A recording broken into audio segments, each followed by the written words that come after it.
What's going on, guys? Car coming at you with another Magic the Gathering video. Today's video we're gonna be diving into budget decks for the people who may not have a lot of wild cards to spend, or don't maybe spend a lot of money in Magic the Gathering Arena, and maybe just have some extra common and uncommon wild cards that you may want to spend in to some deck types but don't want to, invest a whole bunch into. So these videos are going to just contain commons and uncommons, kind of play a few different archetypes that have kind of formed that are in the budget realm friendly. A lot of these decks have things from Ikoria, the newest set. So I guess if you're missing some of those cards, maybe these are the cards you're gonna spend your wild cards on, if anything.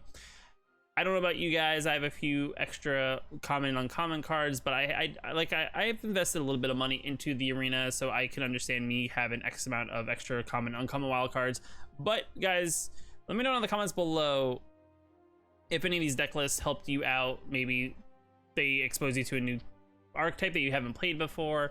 If this is kind of like the thing you were looking for, let me in a comment or hitting the like button lets me know that this is helping you out. But let's move on to the decks and break it down. So the first deck up is an Izzet Flash budget build. I feel like I've seen this build out there in the wild in some form or manner, maybe playing a little bit of this, a little bit of that, minus this, take that out. But overall, this deck is pretty straightforward. It plays a lot of non-creature spells. We play only 12 creatures, I believe, in this whole deck list. Two of them not having flash, but one of them having flash. So maybe it's not a whole 100% flash build deck, but it's an interesting one that kind of gives you a little bit of this, a little bit of that, a little bit of control, a little bit of aggro. So let's break down the deck, kind of go over the cards that are in it and see what we can do to replace this to make it that little bit stronger. Maybe if you want to get a little bit more competitive, or you get some extra wild cards that you want to add in to make the deck overall better. So to start off, we play 4 ops just because Scry, draw a card at instant speed, is super duper strong. As we get further in the deck, you'll kind of see why instant speed deck cards are actually good. It helps pump some of our creatures up, make them a little bit stronger, so maybe they don't get killed by something, or just maybe you want to do that extra couple points of damage. Solid card. Shock to get rid of our opponent's pesky little small creatures, deal damage to the opponent's face. Instant speed 1/2 damage for 1 is always good to have in the deck. Brineborn Cutthroat is one of our cards that have flash on them, so we can play them on our opponent's turn at the end of their turn, and then kind of make sure maybe they survive through our combat of our following turn, and then maybe we can pump it up on their turn again. But overall, solid card, 2 cost, 2/1 with flash, and gets +1/+1 counters every time we play a spell during our opponent's turn. That's kind of like where the flash element comes from. Essence Scatter, because we don't want our opponents playing creatures. This is one of our control spells to prevent them from playing creatures onto the battlefield. For 2. It's very specific, so in a matchup where maybe you're not playing an opponent who plays a lot of creatures, this card may be useless, but in a best of 1 scenario, this card is overall an averagely good counter spell that doesn't cost too much. Then we got Negate for the same thing as Essence Scatter, but this time it's for non-creature spells, so pretty much Negate does every other spell except for creatures. For 2 as well, solid counter spell. We only run in 2 of. Quench, another solid counter for 2. Our deck is very cheap, so it's an aggro deck in the essence that we want to kind of hit our opponent quickly, do enough damage to them before they can really get to the mid to late game. So Quench is another counter spell that pretty much counter target spell unless our opponent pays 2. You can also put in Mystical Dispute, which is another good card that is not in this list, but Mystical Dispute is another solid counter spell, especially if you've been playing Magic and you feel like you're playing against a lot of people that are playing blue. Mystical Dispute's another good one because it's a counter spell that kind of does the same thing as Quench, whereas it counters target spell. But Mystical Dispute does it for unless our opponent pays 3. But if they're playing blue, it's only gonna cost us 1. So overall, either or, whichever you prefer, to be quite honest. Fire Prophecy, it's an interesting card that came out for 2 damage for 3, but the extra ability of this is that we can technically take something that we maybe don't want in our hand, throw it on the bottom of our library, and then we have to draw a card. So maybe we just draw like so many lands and we just don't need lands, so we can throw one of our lands underneath the bottom of our library and draw a new card. Hopefully it's not a land, and we get to deal 3 damage to target creature. But the only thing is you can't play this unless our opponent is playing creatures, so you gotta get a situational card. But in the meta, a lot of people are playing aggressive decks, so this card actually does come in handy in that essence that you'll probably have a target of it more than likely. Sprite Dragon, another card that came from Ikoria, a very actually surprisingly strong card, especially if you can get things around it and kind of not just play it and then say go. If you play this and then have mana open, you can kind of actually, protect it and or, you know, do damage to your opponent, like extra damage to your opponent, because whenever you play a non-creature spell, it gets a +1/+1 counter, has flying, so it goes over most things that don't have flying, of course, or reach. So pretty solid card, and it gets stronger in a deck that literally plays non-creature spells, except for, you know, 12 cards or 11 other cards if you already have one of these on the battlefield. Then we got Neutralize. It's a counter spell for 3 and has the ability to cycle, so maybe our opponent's not really playing anything, or they just have something that maybe prevents them from you countering a spell, or you're just looking for something that's maybe just that little bit better, and this is not the answer for it. It's a 3-cost counter spell, and that's it. Your opponent can't not uncounter it by paying mana, so it's pretty much just a end-all be-all counter spell, unless our opponent plays the counter spell back and then counters this. Overall solid counter spell, and the ability to cycle is just actually one of the solid abilities. I actually think is one of the surprising abilities that people have underestimated in Ikoria as a whole. I think cycling is actually one of the better abilities to come back with Ikoria, and I think people underestimate it. There's a deck that we're actually gonna go into a little bit later that actually revolves around cycling, so Neutralize, solid card for the cycling and also counter ability. Crackling Drake, you may, if you've played the starter of Magic Arena to kind of go through the different style decks, you may have played a Crackling Drake already. He's a pretty good card. His power is equal to the number of instant and sorcery cards we own in our exile and in our graveyard. So even if our opponent exiles our graveyard, our Crackling Drake is still going to be X power and 4 toughness, and then when he enters the battlefield we can draw a card. So it's like we play him for 4 and we get to pretty much return the slot that was in our hand where we played him and get an additional card. So maybe it's a spell or maybe just the land we're seeking. Overall, Crackling Drake is a pretty solid budget card. Rouse Outburst is another solid card that deals 3 damage to any target. We get to look at the top 2 cards of our library, and we get to put one of them into our hand and the other card into our graveyard. A very, very solid card. So it's 4 costs, 3 damage to any target, and pretty much we get to draw at least 1 card and throw 1 in the bin. So I think it's overall solid instant speed card. Then we play 12 islands, 8 mountains, and 4 Siftwater Cliffs. Like I said, overall this deck is fairly straightforward. You play these couple creatures on the battlefield if you have 1, 2, whatever it is, and then you play a whole bunch of spells to pretty much make them bigger and protect them so that they don't die, and you just hit your opponent in the face. Overall solid deck. Now going into what you could possibly do to make this deck better. So to make this deck a little bit better, we kind of did a couple tweaks to the deck overall as a whole. If you look at it, you may see them completely, but pretty much what we did here is we got rid of a couple of our Essence Scatters, a couple of our Rouse Outbursts, and we added in 4 Bone Crusher Giants. It's a solid card because it has the Adventure ability. It has the ability to do 2 damage to any target, and it can't be prevented. And it has the ability to also be casted for 3 costs for 4/3. And if our opponent tries to target it with any spell, or even if we target it with any spell, it's going to ping us or them for 2. But overall solid body on the battlefield and or in your hand to kind of use for either or effect. Solid card. Next up, we added in the Brazen Borrower, another adventure card, in the fact that it has 2 abilities. Its main ability is a 3-cost 3/1 flash flyer, but it can only block flying creatures, but it's a solid card to have because we can play it on our opponent's turn without them expecting us playing a flyer. But the other ability here is actually has a 2-cost bounce target permanent, not only a permanent card, back to your opponent's hand, which is actually the ability a lot of people seem to use it for. So if our opponent plays something that may just be in our way, we can bounce it back to their hand and make them play it again. And it's one of those things that kind of gets annoying because our opponent may have spent X amount of mana on playing whatever spell they put on the battlefield, and to have them have to recast their following turn slows them down just that little bit and kind of gives us back the tempo overall as a whole. Next thing up is, because it's a blue-red deck, we swapped out the Naturalizes and we're playing Ionize, pretty much just a 3-cost counter, just like Neutralize. But the thing about this one is it counter target spell, which is any spell, and then on top of it, it deals 2 damage to that spell's controller, so our opponent's now taking damage for playing a spell. So it's like you counter their spell, and then on top of it, you're hitting them for 2 because they're playing that spell, which is a very solid choice over a Neutralize as a whole. And then the other area that we upgraded is that we took out some of our lands here. As you can tell, we took out a couple islands. We took out 2 islands, 2 mountains. We added in 4 steam vents and 4 Temples of Emphany, and we also took out the 4 Swift Water Cliffs to also make space, so we're still at 60 cards. The only thing is, as you can tell, there's something missing. I actually don't have 2 more Ionizes, so I actually haven't crafted them. But overall, the upgrades kind of pretty much require you to pretty much have a bunch of rares and a bunch of mythic wild cards. You can slowly build up to it, kind of swap these things out one at a time as you kind of get extra of these cards if this is the deck type that you want to play. But overall, this deck is a pretty solid choice as one of the decks you may want to play on a budget. Next deck type up that we're going to go over is a Simic Mutate budget deck. So this deck is pretty much going to play a whole bunch of cards that just literally come from Ikoria. So if you are just jumping in at Ikoria, this is actually going to be the deck for you, just because all the cards you need are going to come from this current set that just came out.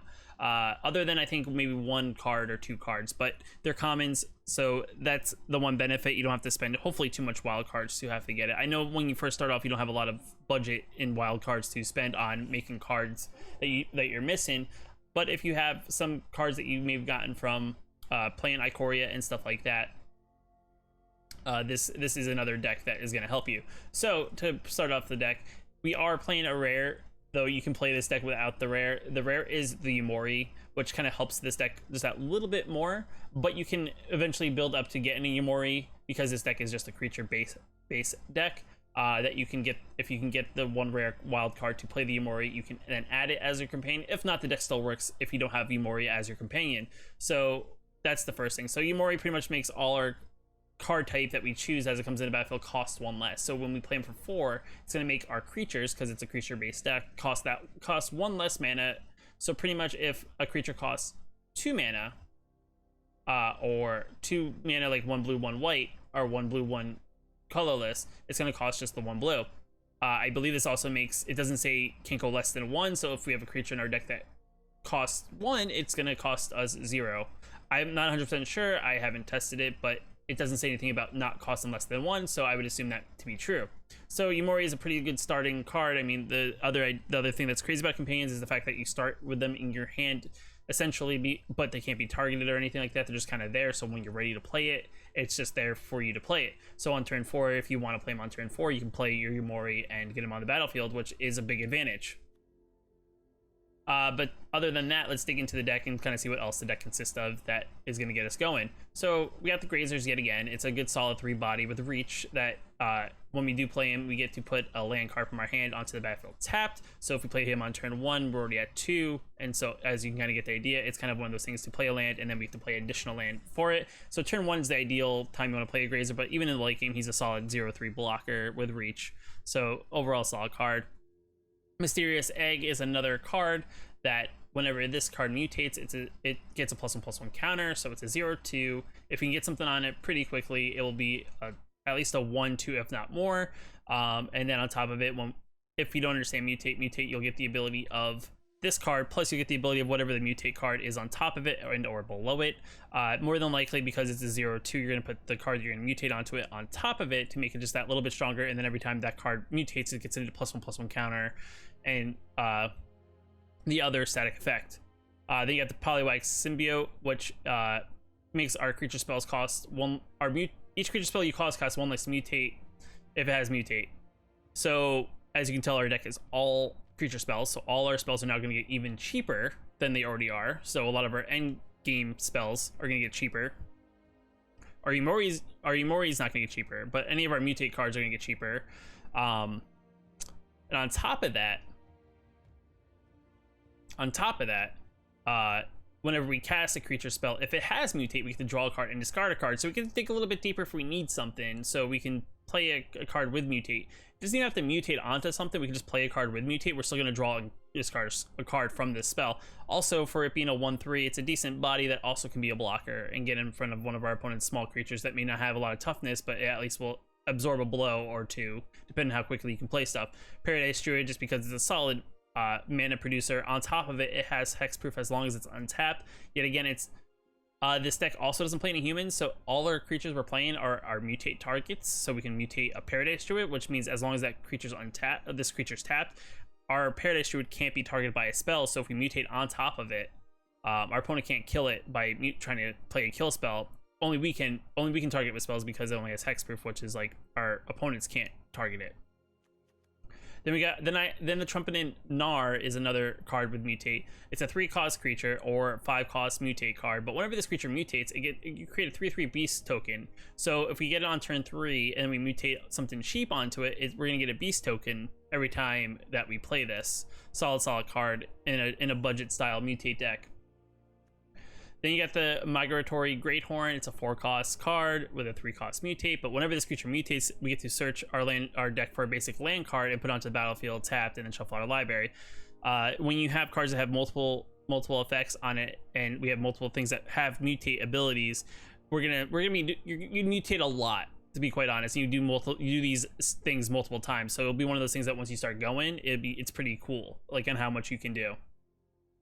Parcel Beast is another good mutate. It's actually one of the cheapest mutates, I think, in the set. It's a 4-cost normal but 2-cost mutate, and it has the ability that we can tap it, and we can look at the top card of our library. If it's a land card, we can put it onto the battlefield, which is already pretty good. And if it's not, we get to put it into our hand. So it's like we're drawing a card, or we get to put a land on the battlefield for 1. Solid card, and in a deck that we're playing either creatures or lands, it's going to be one or the other. You put this on a Paradise Druid, it then now can't be targeted as long as it is untapped. And if you put it on top of a Paradise Druid, Paradise Druid becomes a 2/4 that has this ability and can only, can't be targeted by spells by your opponent. Then you have the Bouncing Shore Shark for a 5-cost 4/3 with flash. Also has the ability to mutate for 4, and whenever this creature mutates, you may return a creature card an opponent controls to its owner's hand. The idea here is that it's a flash bounce card, so you may now play it on your opponent's turn in response to something. So they may play something, you now can bounce a creature back to a hand. Maybe they're targeting one of their creatures with like an Embercleave or a spell in general, and you get to bounce that creature back, which nullifies the spell, and then pretty much now you'll get, a mutate plus whatever effects that maybe this is mutated onto. After that, we go into the Aspertius Starix. It's a 5-cost or 6-cost mutate. It's one of our more expensive spells, but whenever this creature mutates, we get to exile top cards of our library until we exile X permanent cards, where X is the number of times this creature has mutated. Put those permanent cards onto the battlefield. So if we're mutating very early in our deck, and by the time we get to the mana that we can have to play this guy, we may when we mutate this card onto something else, we may be exiling, we may be exiling 3, 4, 5 cards from the top of our library. So we get to dig a little bit deeper. So maybe we exile X cards. Maybe it's 3, 4. We get to put 3 or 4 permanents onto the battlefield, and especially in creatures or lands, we're getting one or the other. It's not like we're gonna miss and get a spell. Those cards are gonna end up on the battlefield, which is pretty strong. Then you got the Archipelagore, and pretty much he has another one of those tap X abilities where whenever this creature mutates, tap up to X target creatures, or X is the number of times this creature is mutated. Those creatures don't untap during their controller's on tap step. So if you're getting close to end game, you're going to play him, and he's pretty much going to tap down your opponent, and now you're going to swing in and maybe finish off your opponent. But overall, these last 2 cards have these X mutate things that are going to be very good in the late game to hopefully shut your opponent down so that they can't do anything, and then you're just gonna be able to run all over them. But overall, Mutate is actually one of those very good budget friendly style decks because things benefit each other, and you're not gonna really worry about you're gonna kind of do your thing, and you don't really have much to kind of like interact with your opponent's creatures or get things off the board. It's kind of like it's like a stompy deck in a sense. You're gonna ramp up, get big stompy things on the battlefield, and hopefully your power is just gonna go over your opponent and you're gonna win the game that way. But now let's move on to what we could edit into the deck and make it just a little bit more competitive to kind of maybe get that little bit of an edge if you want to upgrade this and move on to something maybe a little bit stronger.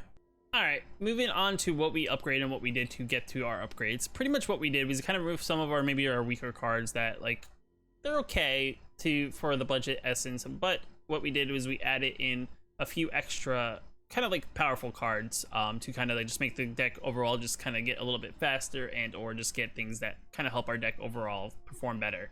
So pretty much what we did is we got rid of 2 of our Archipelagors and 2 of our Mysterious Eggs, and we added in 4 Alunas of Apex Witches. Pretty much this card is a fly and trample card with Mutate that we can splash either green or red to play its Mutate cost. Unfortunately, unless we have Paradise Druid on the battlefield, we really can't play it for its actual cost.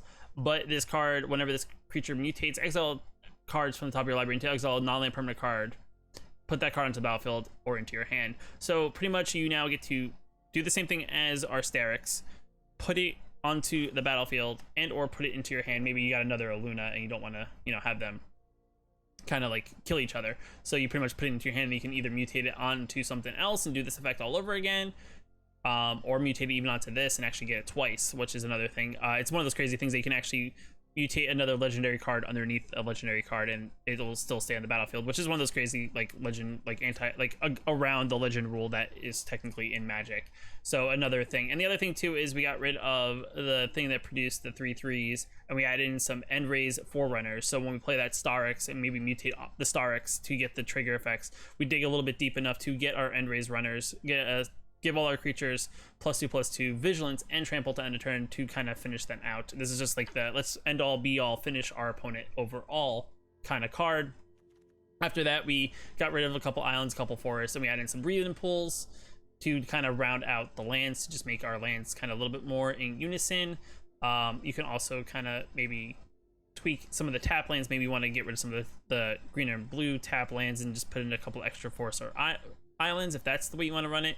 But either way, you can kind of like minus or add depending on how you want to go from there. But overall, this is the deck list. It will do well for you, especially on the budget.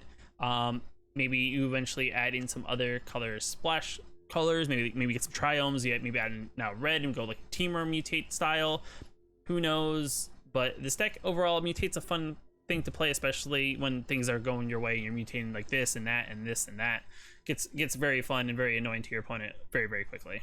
All right, moving on to the next deck type. This one is a Boros style deck. As you can tell, a lot of our deck types are multicolored because you get the power of both sides, but this is a knight based deck. The deck is pretty straightforward, very budget friendly, very, very small creatures, not playing anything that are super duper big. So everything's going to be small little creatures that are just going to ping your opponent into the point that your opponent can't do anything about it. And then you're just hopefully going to win that way. So what we're going to do here is we play 4 of the Alcede's Life's Bounties because it's a 1/1 lifelinker. Has the ability to sacrifice this and target enchantment or creature you control gets protection of a color of your choice. So if your opponent's trying to target maybe something else, you can tap this, sacrifice it, and prevent that thing from being killed by whatever card that color that card type is. Or maybe you just want to make sure something lives. If they block a certain way, it gives your card protection of that color, and then your opponent's card doesn't do anything to it. Then you got the Hazard Marshal. Whenever Marshal or 2 other creatures attack, you create a 1/1 white token creature with lifelink. So pretty much every time you attack with this and some other cards, or 2 other cards, you get a 1/1 white token with lifelink. So you attack him with 3 things, get a 1/1 white token creature to maybe stay back for defense, and then just deal damage that way. Eventually you get extra tokens, and then whenever you attack with this and those extra tokens, you kind of keep the effect going. As you can see, Vulnerable Knight, it's whenever this dies, you put +1/+1 counter on target knight you control. Deck is full of knights, so it has a target no matter where, as long as there's a knight on the battlefield. Weasel Red Cap, it's another 1 cost 1/1, but you can tap 2. It gets +2/+0 until the turn. So if you attack in with this 1/1, your opponent doesn't block. You have nothing really that you want to play, so you tap 2, you do 3 damage instead. You got Integrity or Intervention. You target creature +2/+0 on the turn, maybe to save one of your creatures from dying, or just do that little bit extra damage. Or you can play the Intervention side, which deals 3 damage to any target, and you gain 3 life, so you can maybe kill something that your opponent plays, and then gain 3 life in the process, or just deal 3 damage to your opponent's face and gain 3 life back. Rimlock Knight, because it's a sweet adventure card that has the ability to give target creature we control +2/+0 until the turn, and then we can play him afterwards for the 3/1 just attacker. So it's a 3/1 attacker for 2, which is pretty strong, especially in like an aggro style matchup. Then you got the Inspiring Veteran, just a card that gives your knights all +1/+1, which is very, very solid. And himself, he has +2. He has 2. He's a 2/2. You play another one, he gets pumped, and then the other one gets pumped. So then you pump all your knights even more. Solid card for the ability and the effect that he does have. Sky Knight Vanguard, it's a 2 cost 1/2 flyer, and whenever it attacks, you create a 1/1 white soldier token that's also tapped and attacking. So another solid card that kind of adds in the assault to your opponent's face pretty quickly.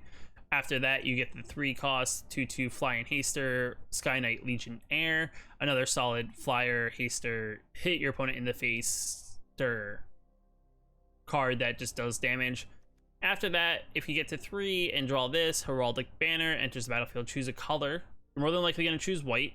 I'm sorry, the red cards that we do play in the deck. White is the color you probably will choose. Besides producing the mana of any of the chosen color, it's also going to give creatures of that chosen color +1/+0. So if we choose white, all our white creatures now will have +1 attack, which just deals that little bit extra damage. Then we play Conclave Tribunal in case one of our opponent plays just something big and we just want to get it out of our way, or they just play like a 0/4 wall from something or anything like that. You can just tap 4 of our creatures to our 3 of our creatures +1 white, and then we can exile that card until this card leaves the battlefield, or we just play for its full cost at 4. Either or, we can just either or, it doesn't really matter. The other thing too is we play cards on the battlefield. They have Summon and Sickness. We can tap them down and actually play this spell, which is pretty solid. So that's also a pretty good ability. Then you play 8 plains, 6 mountains, 3 Windscar Crags, or 4 Windscar Crags. I don't know why it broke it down this way. And then 4 Torment Grounds, which is pretty much the tri-mana spell for this deck, to produce red, white, or black mana, and we can use that mana to now either play knights or equipments. So overall, solid card for this deck, and it's uncommon, so it's a pretty solid synergy tribal card for a deck of this type. Now moving on to upgrades, let's see what we can throw in the deck to maybe make this a little bit more powerful. I actually think knights, you see here and there in like the meta, I don't think many people play it as much, but you could maybe throw your opponent off guard if you play like the knight deck in the meta. All right, now that we have went ahead and upgraded the deck, this is kind of what we did here, just as a quick glance. To kind of just give you an idea, we replaced some of our lands with our Windscarred Crags with Sacred Foundries, just because it's a dual land that has the ability to, produce either or of our mana, but we have to pay 2 life in order to do it. But that's okay. It's overall a better effect than having our land come into play tapped, especially if we want to really play something on that turn instead of waiting a whole turn. We got rid of the Worthy Knight, we gained Worthy Knights and got rid of our Alseeds, so Worthy Knights. We added these in, and whenever we cast a Night spell, because it's a Night deck, we get to now get 1/1 white, or white human creatures on the battlefield on top of it, so it's just a creature producer to just make our deck just a little bit stronger, to make it a little bit more aggressive. Then we also took out our Conclave Tribunals and our Integrity and Interventions, and we added in some Embercleaves. Like I said, Embercleaves, I think I may have mentioned as I was saying this, but Embercleave is just that thing that gets 1 less for each attacking creature we control. When it enters the battlefield, we can attach to target creature we control and equip creature as +1/+1 and has double strike and trample. So pretty much it makes whatever creature we attach to just that bigger of a threat. If we have one of our flyers our flyers maybe how many flying defense will get through, it'll do double the damage, and it has trample. If it's a non-flyer and they try to block with something that's kind of small and weak, it will kind of just kind of walk over it and hit them in the face before they can do before the other creature hits back. So maybe we'll kill the creature before it actually may have enough damage to kill back. Then we move on to Acclaimed Contender, which is a very solid 3-cost card, and when it enters the battlefield, if we control another knight, we can look at the top 5 cards of our library, reveal a knight or equipment or legendary artifact card among them, and put it into our hand, the rest in the bottom of a random order. So pretty much what this card says is like, hey, we're gonna play this card. I'm gonna now look at the top X cards of my library, and now I'm going to either grab a knight and or an equipment and now add it to my hand, and be ready to play whatever comes next after sorts. And it's a 3/3 for 3, so it's overall a solid card for a knight based deck. Then we play the Fervent Champion, which is a super solid 1-drop card. It's in all the red decks. It just hits you right in the face, and there's not much you can do it. And on top of it, the synergy it has with a knight deck is its second ability, besides it being a first strike haster, is that it gives target attacking knight you control +1/+0 until end of turn. So You attack with this, you attack with something else, it's going to give that card +1/+0 until end of turn. And then on top of that, if we played Embercleave, they killed the card with Embercleave. This card now makes whatever equipment card costs 3 less to activate. So Embercleave pretty much, I think, gets on this for free because Embercleave is a 3 cost. So pretty much you can just move Embercleave onto Fervent Champion for free without having to pay any mana to move it. And for that, we had to get rid of our Weasel back red caps. I think it's overall a better exchange. But this is a solid Boros style white deck. It's still like on the budget side, I would say. It's not going to be as strong as, say, the mono red that you see there. Also, I didn't want to include mono red just because I feel like mono red hasn't really changed in what you can put in to make it strong compared to what it already has in the many lists that are probably out there in the budget side. But I think Boros is a fun side deck that you can play outside of the mono red style aggressive decks that are currently in the format. It's a fun deck to try out even if you have not played Boros. Overall, it's a solid deck. All right, the next deck up is an Azorius budget style deck. I think I've gone over this deck actually in a prior video. I actually just recently posted like my upgraded version to this style of a deck, but this is like the budget stripped down version. So if you've seen that version, you'll kind of get an idea of like what the deck already does. But this deck overall is a very solid choice of a style deck out there. It's instead of doing Boros, we're doing Azorius, so we're doing blue-white instead, which gives us a little bit into like the side of flash and things like that. So the way this deck works is we're playing some fairy guide mothers for a 1-cost flyer. It also has the ability to give target creature +2/+1 and flying until end of turn. So if none of our creatures cards in our deck don't have flying, we can play this card as, you know, to give it flying. But I think all the cards in the deck play flying, so that's not going to be an issue. Then you go to Healer's Hawk. It's a 1-cost 1/1 flyer with lifelink. That's a very solid card to play just because, yet again, it's pesky. It deals just that little bit of damage to annoy your opponent, and you gain that little bit of life back, which also makes it very solid. Loyal Pegasus is a 2/1 flyer, but the only downfall to this, because it's a 2/1 for 1, it can't attack or block alone, so you have to have another creature on the battlefield to either do one of the other effects. So it's one downfall, but the deck is very small, very light, so if there's something that happens to the board, you can maybe reload it very quickly for very cheap. Then you got the Fairy Miscreant. It's a 1-cost 1/1 flyer. When it enters the battlefield, if you control another card named Fairy Miscreant, we draw a card. So there's a lot of things in this deck that make you draw and do things. It's just another cheap one. It's another cheap flyer. It's a 1/1, and has that ability just in case you have multiple. Spectral Sailor, it's a 1/1 flying flasher, so you can play it on your opponent at the end of your opponent's turn, so that maybe you don't want it to get attacked, and then has the ability to tap 4 and draw a card. So in case you're trying to run a little late on answers or just looking for maybe the next card they're about to go over, you can tap 4 and draw a card. Then the next card is Rally the Wings. It untaps all our creatures that we control. Then it gives all our creatures with flying +2/+2 until end of turn. So pretty much us hitting our opponent for 1 here, 1 there, 1 here, 1 there. Maybe on turn 4, turn 5, whatever turn it is, play Rally the Wings, and we swing in everything, untap all our creatures, and hit them in the face for X amount of creatures we have on the battlefield, and maybe end the game. Next up after that is the Fairy Vandal. It's a flash flyer, and whenever we draw a second card on each turn, we get to put a +1/+1 counter and fly Fairy Vandal. Another solid card. There's some things in the deck that makes us draw cards. Very solid card to have in the deck. Also has flash, so we can play at the end of our opponent's turn, and then we can be able to attack with it immediately after playing it. Staggering Insight is a very solid card because it gives whatever creature we enchant with it +1/+1 and lifelink, and then whenever this creature deals damage to a player, draw a card. Maybe put on Fairy Vandal. So now our Fairy Vandal is already a 2/3. Then on top of it, now it gets every time this attacks, we draw a card. So then you're getting the effect of the +1/+1 counter, so on and so forth. Draw a card. Empyrean Eagle, because it gives all our flyers +1/+1, so solid overall, making our flyers just that much stronger than they already are. Yet again, combine that with Rally the Wings. By the time we play this, it may be just enough to put our opponent move on to the next game kind of thing.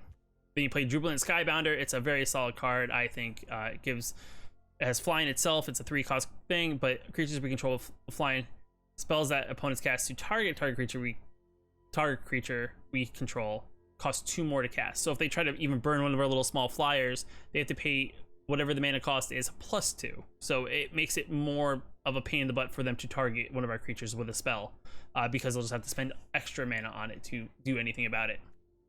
And then on top of it, we play Conclave Tribunal, which pretty much has the 4 cost, or we can tap any untapped creatures we control and pretty much exile target non-land permanent and opponent controls until this leaves the battlefield.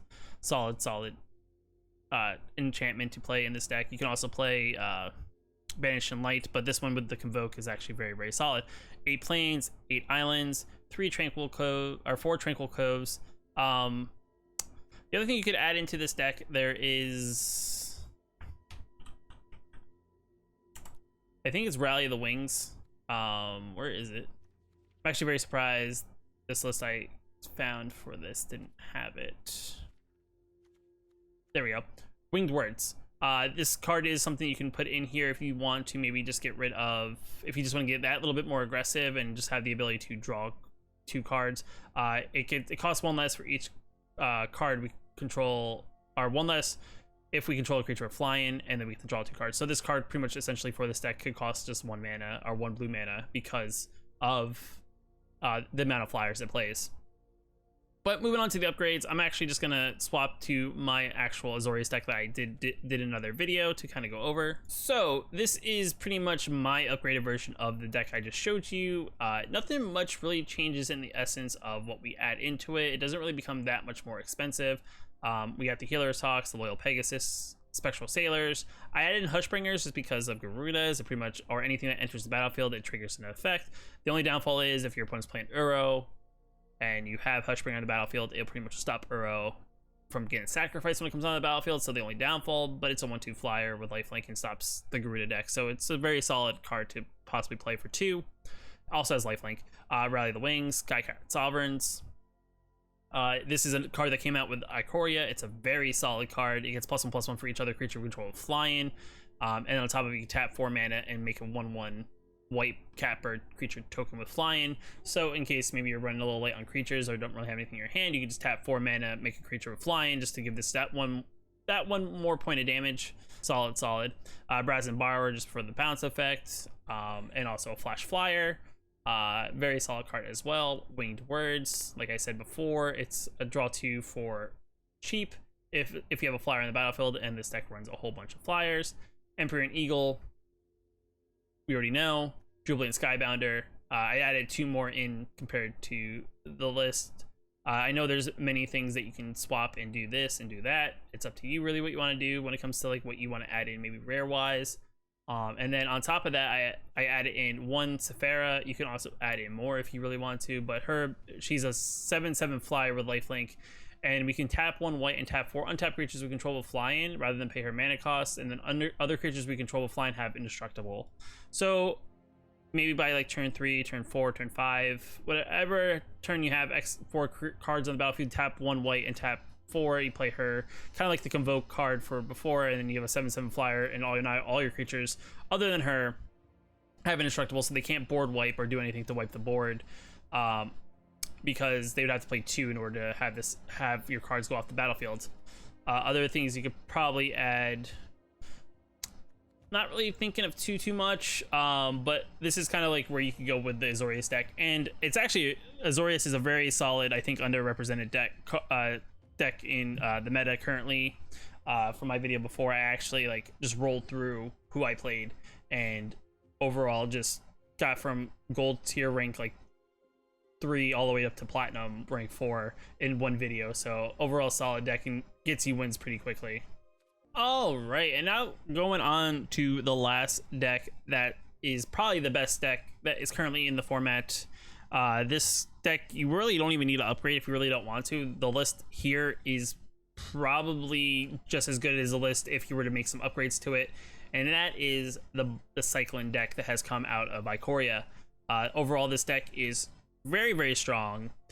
Combined with the Cyclone that cost 1 colorless for most of the cards, or 2 at the tops, to draw cards from your library, throw them in your graveyard, and then just blast your opponent with a Zenith Flare, or just get triggers from things that whenever you cycle a card, you get X trigger from it. So to round this deck out, we are it plays 4 Flourishing Foxes. It's whenever you cycle another card, you can put a +1/+1 counter on Flourishing Fox. By turn 2, this thing could already be a 3/3, depending on how many cycled cards you have in your hand. Very, very good card. Definitely gets a pain in the butt, especially after turn 2 if they can't deal with it. Footfall Crater, another cycling card that you could play, but overall you're just using it for the 1 cycling. You'll see later in the deck that or just looking at the deck right now, that there's cards in the deck that you just can't play because you don't have the mana to play them. But we're not really playing them for the card effect, we're playing them for the cycling effect. But you can splash mana if you really want to play those cards for their actual effect. But 1 to cycle, or we can enchant a land and target creature gains trample and haste until end of turn. So we put on our Flourishing Fox late game and just have a Flourishing Fox that can just trample over whatever our opponent may have on the battlefield. Then we move on to the Draineth Healer. It's whenever you cycle another card, you may gain 1 life or cycle for 1.